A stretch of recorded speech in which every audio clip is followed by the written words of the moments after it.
Yes, I'm great. Thank you, Suki. How are you?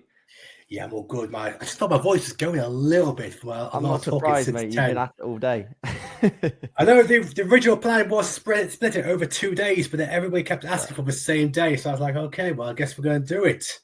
Mate, impressive Not, stuff. Impressive stuff. What you're doing, mate. I really appreciate what you're doing as well.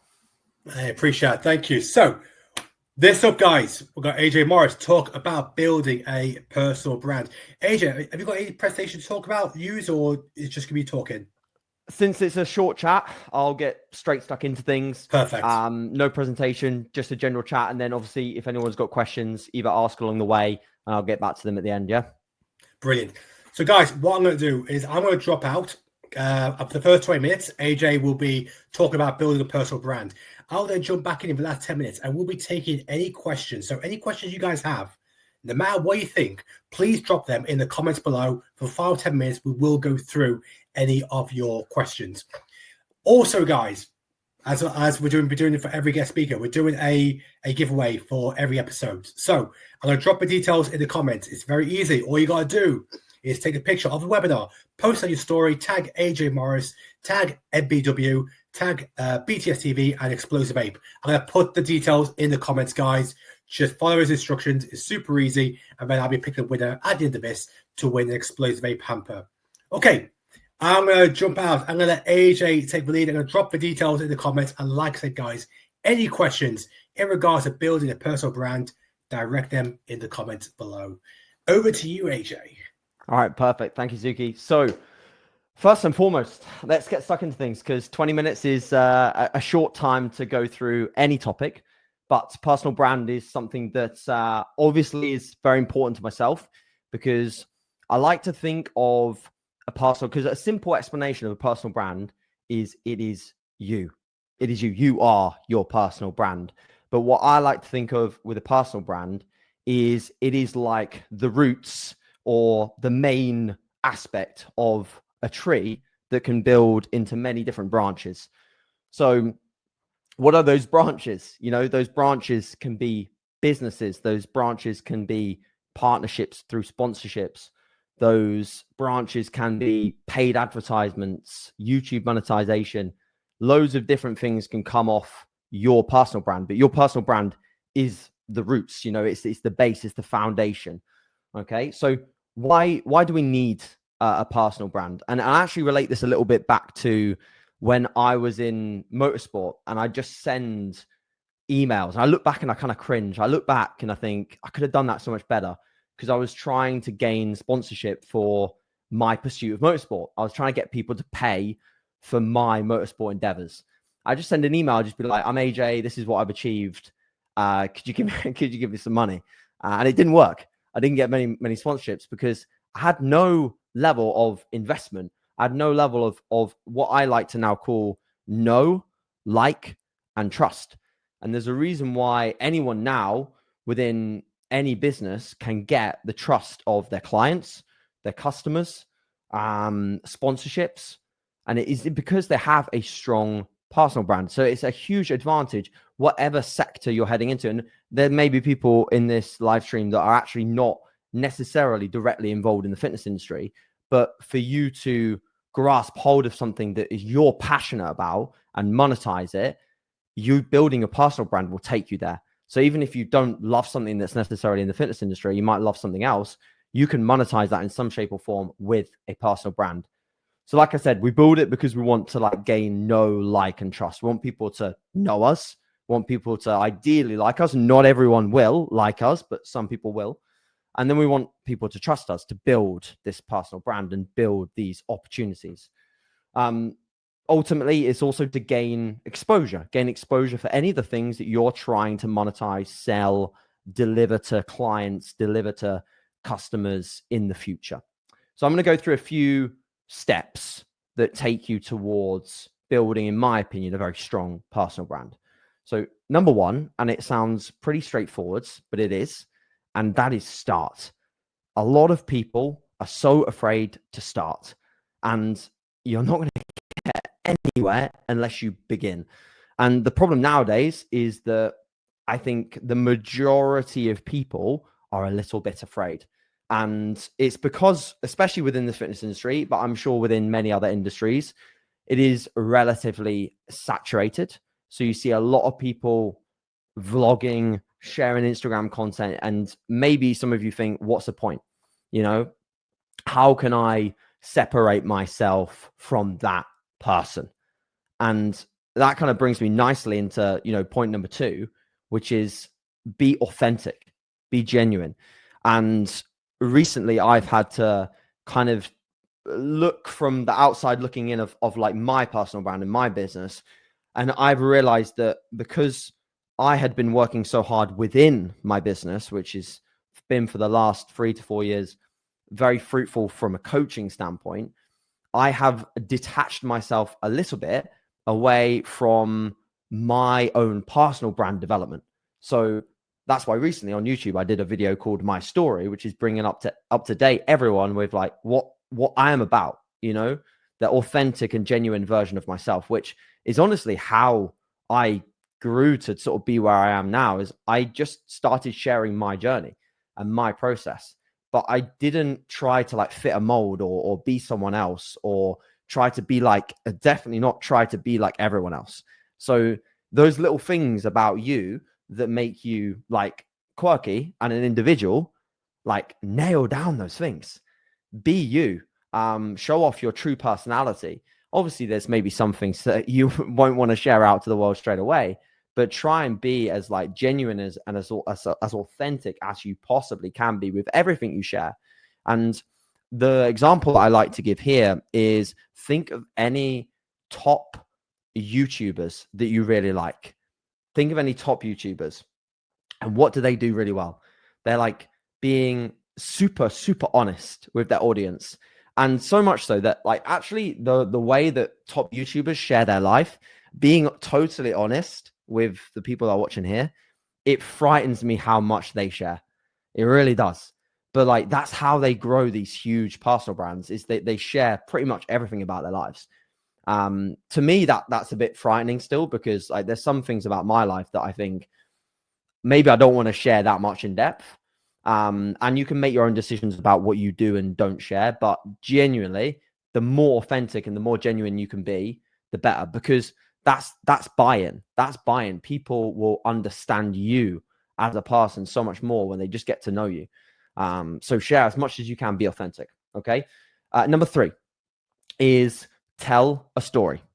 Again, think of a YouTuber you like. Everyone watches YouTube. Everyone watches content creators, and some of them outside of the fitness space. What do they do well? They tell a story. Ultimately, building a personal brand and building these leverage points to, like I said, build businesses, etc., is all done upon storytelling. So be very good at telling a story. Think about, where you've come from, where you are now. And this is why when you look on Instagram, people who make things that tell a story in a very short format get a load of clicks. Transformations get a lot of clicks. Why? Because you're essentially telling a story. You're a very quick storyteller. Julian, who I know is in the chat, probably still watching, he does a very good job at putting out reels that tell a very quick, very short, very snappy story. And they get a lot of clicks. Some of them go viral, and then people know who he is, and then people go to him for coaching. That's like literally those 3 steps. And the trust element is built upon the fact that he's getting great results with the clients he works with. Yeah. So tell your story. Tell a story about your clients. Tell the process of building a business, because it's so cool to look back. If you look back at any major personal brand that has turned into a big business, go back to like their first YouTube videos. It's so cool to see who that person was, what they were doing, how they were doing it, and how authentic they were at the start. And the best people that do that really well have not got many changes, apart from maybe their ability. Like my ability to speak on a camera is significantly better than when it was in like 2014. But I started, and that's the main thing. So maybe the difference is like, hopefully the difference that you'd see is still the same person, but he just speaks a bit better on camera, and he's built a following and he's built trust. So tell your story. Number 4 is be super consistent. And I think that in nowadays, you almost can't post too much, in my opinion. If you have content to share, and you upload at a consistent frequency, you almost can't share too much because there's so many different platforms in which you can share content. So you could share the same short, like YouTube short, that you do on an Instagram reel, and then that same YouTube short on a TikTok, and then it's multi-platform covering that's then you posting 3 times a day, but it could be the same content. So you could post super, super frequently nowadays. What I used to do in terms of my strategy when I was building my business was I'd post a YouTube video a week, at least on my YouTube channel for a long period of time. I was posting 2 to 3 times a week with short, informative videos directed at my audience. And I posted twice a day on Instagram. And then I'd upload a long form video in the form of normally a podcast to gain even more leverage. And that would be once a week. So pick your frequency and really just stick to it, because most people then expect you to turn up. They expect you to show up with your content. It's kind of like now with my content, to use an example, people kind of expect me to show up and post some training because that's really what I post. And that's an element of my personal brand is sharing my training footage. And for some other brands and athletes, that is their identity as well. So be key to sticking to your identity and be super consistent with the timing of your content. So people expect you to be there, expect you to turn up. Every time you post content as a personal brand, really think about who you're speaking to. So remember, we've got to try to drive that know and like and the trust element. So really think every time you put together a piece of content, think who am I speaking to? Who is my target audience? Then think about what do they need to hear? What are they perhaps struggling with? What are they having problems with in their specific journey, in bodybuilding, in the fitness industry in general, lifestyle, fat loss, whatever it may be. Think about their problems. And sometimes when clients come to me and they say, AJ, I'm really struggling for content for my social media, I just think of problems. You're a problem solver, that's kind of what we are as content creators. And in a way, some of our personal brands can operate like that, is that you're trying to solve people's problems. So think about listing on an Excel sheet 10 problems that people are facing that you faced, or you're speaking to people in the gym and they're facing the problems, or you're speaking to the clients and they're facing the problems. Think about those problems, write them down, and then deliver value in every single post that you put out, as to that problem. Fix it for them. And then you'll be surprised how many people that you get maybe DMing you, asking you more questions relative to those problems that you're solving. Point number 6 is follow in the footsteps. So sometimes this could be problematic because you don't want to be someone that basically copies other content. And trust me, I have seen some captions, even some of my own, copied literally word for word. And it's funny because some of them aren't even informative captions. So I'm perplexed as to why people would copy and paste it, but they still have, because following the footsteps is a real thing. And I have several people that I look up to, that I write and I talk and I act in a somewhat similar way to other people because I really respect them. And that's fine. But copy and paste models is not a good way to go, because that's ruining your entire authenticity. But what is a good way to go is following in some people's footsteps. So think about content creators or business owners and personal brands that are doing well in your space, well in your industry, and look at what they do. But most importantly, if they're doing very, very well right now, and they've got, let's say, a big client base and they're very successful at their job, perhaps scroll back, or even book in a call with them and ask, what did you do 4 to 5 years ago when you were building the brand? How many times did you post? What were you like on your social media?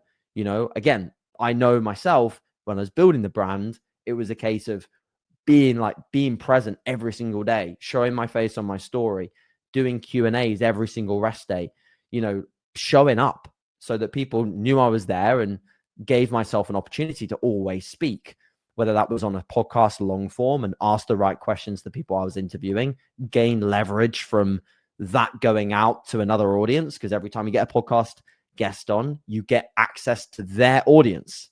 That's what you get. So if you ask really good questions and you sound passionate and smart and invested, you gain access to their audience. You know, sometimes it's almost free access, but you're also delivering them value because you're giving them an opportunity to come on a podcast, which gets views. So it's things like that you just almost got to like link the pieces together. And again, don't be scared. Don't be worried that this industry has got a lot of people in it, because if you are genuine, authentic, and passionate about what you do, you will stand out. You know, people will come across and they will invest in things that you've got going on in relationship to your personal brand. So number 7 is think about the way that you also live your brand. So remember that your brand does not just exist online. Your personal brand is basically you. So when you go into a public space, like a gym, like an expo, like a show, think about the way that you act around people. You know, for me as a coach, sometimes that's a little bit of a struggle, I must admit, because obviously my primary role at a show is to be a coach. And I do sometimes think, it's a shame, because I know that guy or that girl would have liked to have stopped and had a longer chat. But my primary goal is to be there to support my athletes.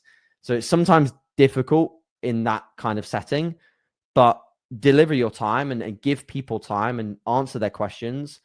Be present around people. Make sure that's a big focus of carrying us. How you carry yourself is really, really key, because people will also really, this is something that I really always try to remind myself of, is people always remember the first interaction that they have with you. So if your first interaction with someone that you meet, that you maybe train with, or you see in the gym, and it's a negative impression, regardless of how you carry yourself online, they will remember that first interaction.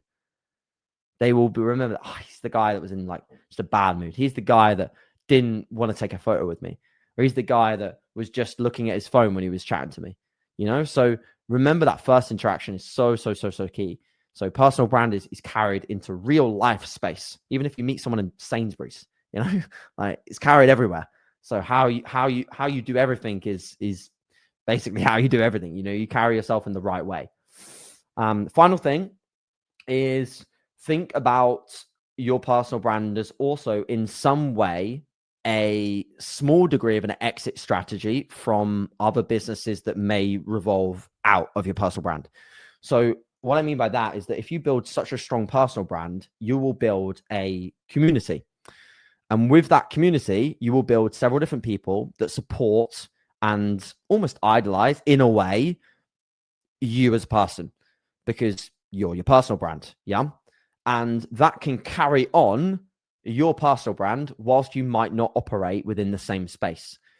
So it can be very fruitful to use your personal brand to build and leverage communities and spaces and people and things that basically people like have no like and trust in. That's the, you know, day one stuff that you've just built. You spent all these years building something.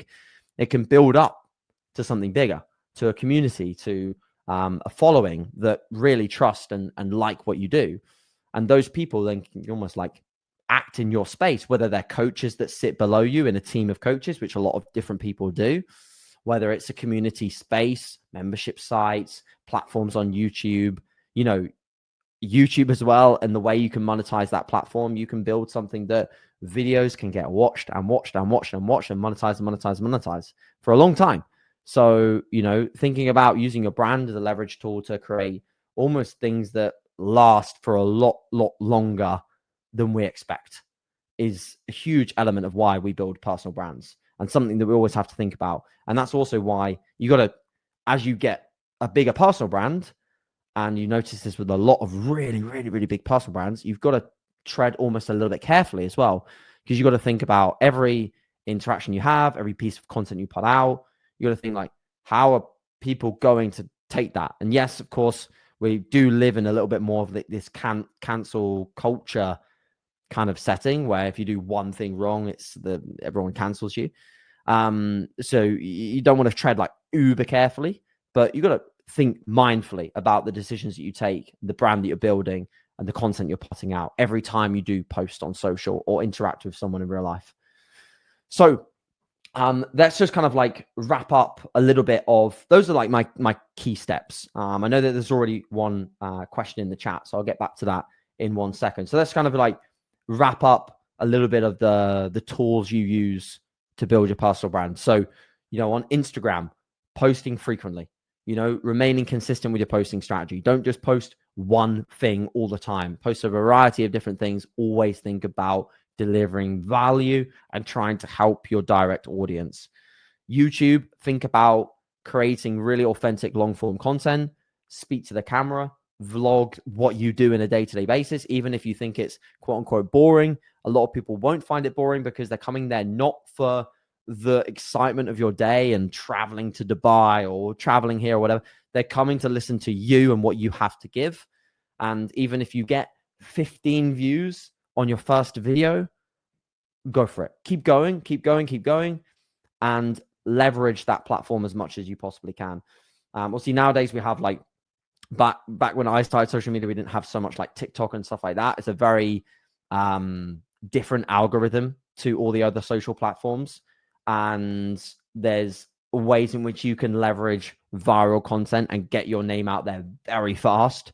Like, it's a very rapidly growing platform, so utilize that platform and try to put out as much short form, instant hit content on there as you can. Again, like, use your own experiences, your own transformations, your clients' transformations to grab that short form attention on that platform. But don't forget about the long form content that can back that up and build more of that know, like, and trust in the background.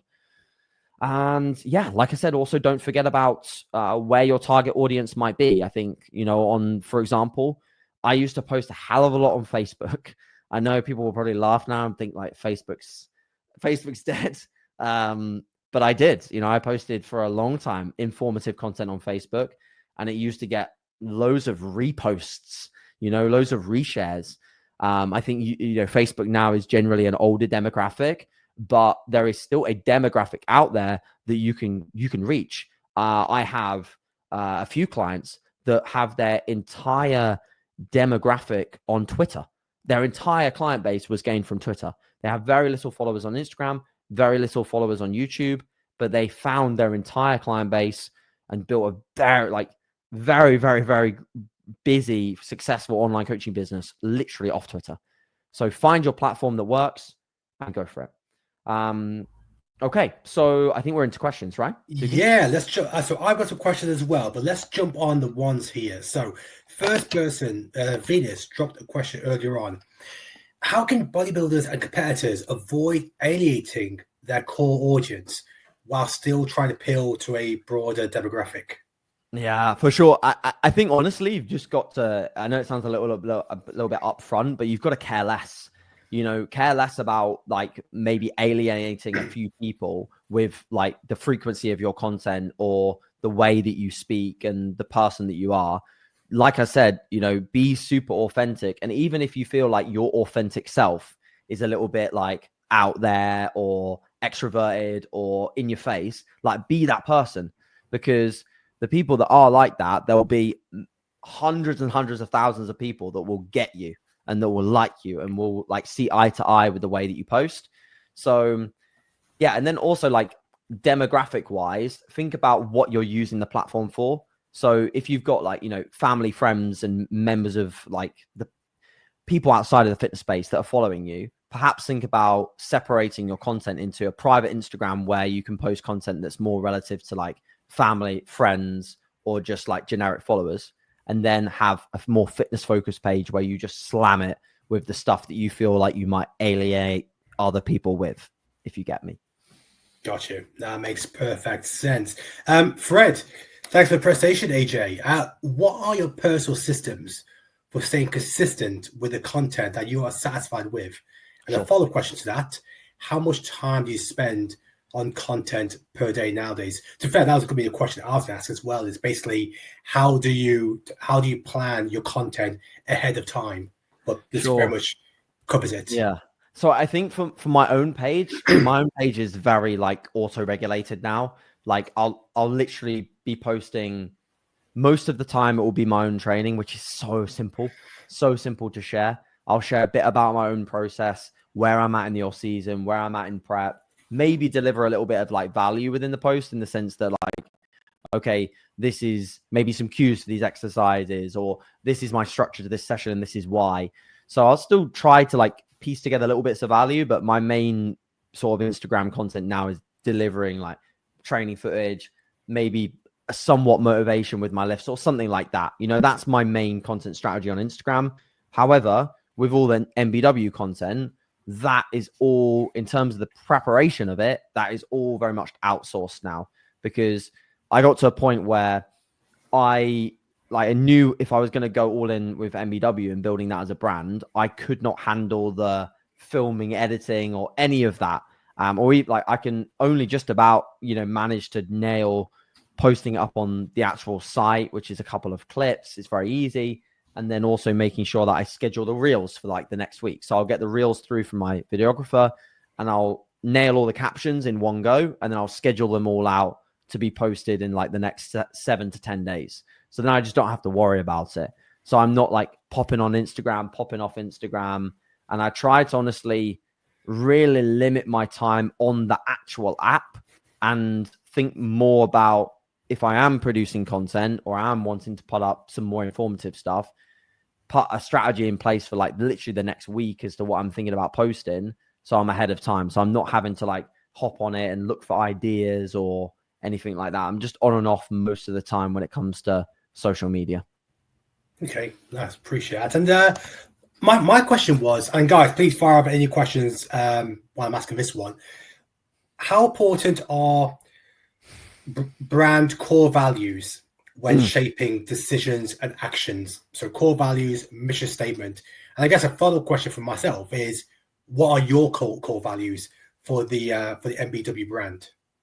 Sure. I think honestly, like a lot of really good businesses, I think the core values kind of come as a byproduct of where the passion is with like the director, who runs the business, who started the business and why. So like, for example, I started Natural Bodybuilding Worldwide because I am extremely passionate about helping people and I'm extremely passionate about natural bodybuilding.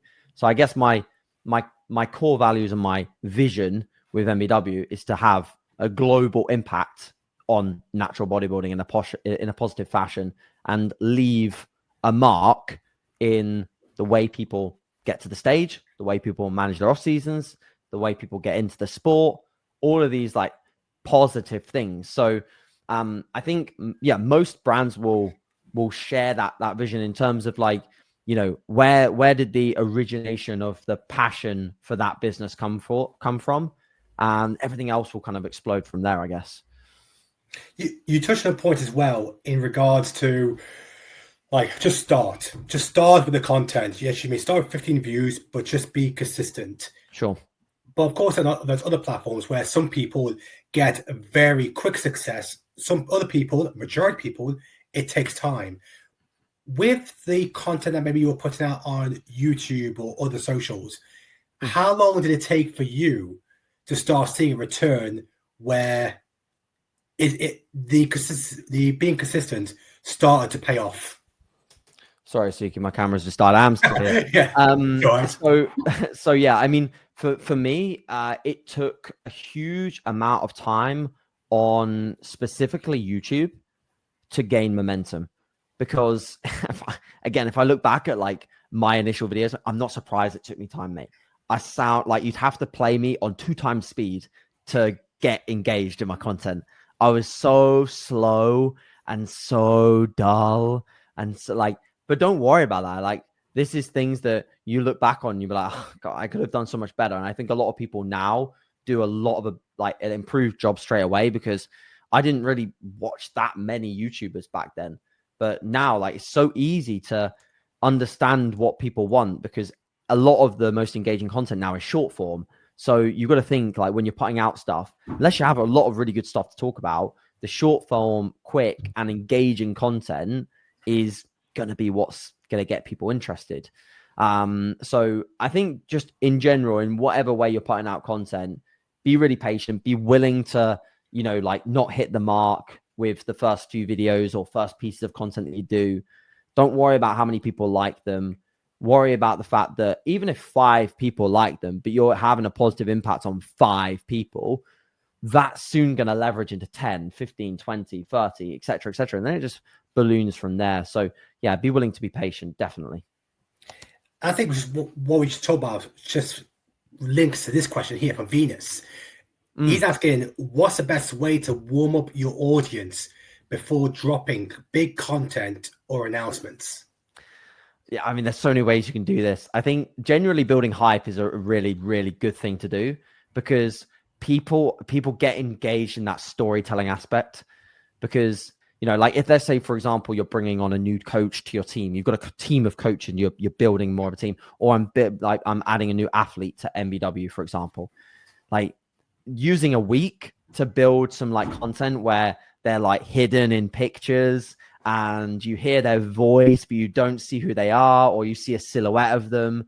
Like that does definitely build hype and excitement, and the feeling of like when that person eventually gets announced feels so much like more meaningful for that person. It feels like they're actually like, they're not just, okay, here you go. You know, it's like in your face. It's like there's something coming, and it gives them that feeling of like, yeah, it's something really cool to look forward to. So I think, yeah, if you are, you know, launching something new, launching a new piece of clothing, launching a new element to your brand, you know, definitely try to invest in the hype build up towards that. And it just will get ears and eyes on it. It really will. Well, I'm going to follow up on Venus's question on this, because we see a lot of times announcements around new people joining brands, or new coaches join new teams. So yes. My question there for yourself, when you're creating a personal brand and you start bringing other people into the brand, what tips do you have to make sure people bring those right people that fits with your brand ethos? I think the number one thing is, this is how I've done it at least, is you need to build trust with those people. And how you do that there's many different facets that you can build trust. You see a lot of people bring on people that they've already had existing relationships with. So a lot of the people that are working with me in MBW are or have been previous clients and athletes of myself. Why? Because I've got trust in them. I know the type of people that they are. I know the integrities they have. I know the ethics that they have. I know how consistent they can be with checking in with me. So therefore, I know they're going to be consistent with their role as an athlete. So I think building trust in whatever shape or form you can is a definite must, because I think the problem nowadays with a lot of brands is that there's a quick rush to expand, and the brand sees the expansion opportunity as bring on as many people as possible. And the issue with that is then all the other people feel potentially like more like minorities of the brand, rather than a small group of individuals that are all getting super lifted up, you know, contracts increased, you know, awareness increased, whatever. I feel like, especially with, I mean, obviously MBW in the grand scheme of the fitness industry, it's a very small brand, but like that has always been my focus, is keep a small group of people. Don't bring on board too many people at once. Make every announcement very special. If you bring on 4 or 5 people all at once, they're all going to feel like, oh, okay, I'm just part of the 5 that came on board. Whereas if you bring one by one, get people to know them, get their content out there, get them some brand awareness, and then maybe add additionals that, again, you've built up that know, like, and trust in. Because again, it's like the same with building a personal brand. If you've got that know, like, and trust, people want to invest in them. So that's really what I've thought about when building MBW up. Awesome. Guys, we are going to wrap it up there. So, AJ, look, huge congratulations, obviously, on the brands you built. One thing I'm very looking forward to in 2025 is, of course, the Natural show that you're part of, the Natural Weekend show, the expo, everything about it. You know, I'm looking October time. I can't say can't come through. I'm impressed you can remember it, to be honest, mate. You got so many things going in your head. So thank you for your interest, and thank you for remembering it. And thank you for everything you're doing with you know, BTS, in terms of giving exposure to natural bodybuilding. It would be very easy for you to just select the assisted side. It's got more eyes on it, it's got more ears on it. But the fact that you're giving time and exposure back to natural bodybuilding, I really appreciate that. And I'm sure the whole natural community appreciates that as well, mate. Yeah, appreciate it. Thank you so much, guys. That's AJ. Thank you again, buddy. Have a great weekend, and absolutely loved this segment. Thank you again, AJ. Thank you, mate. Speak soon. Take care.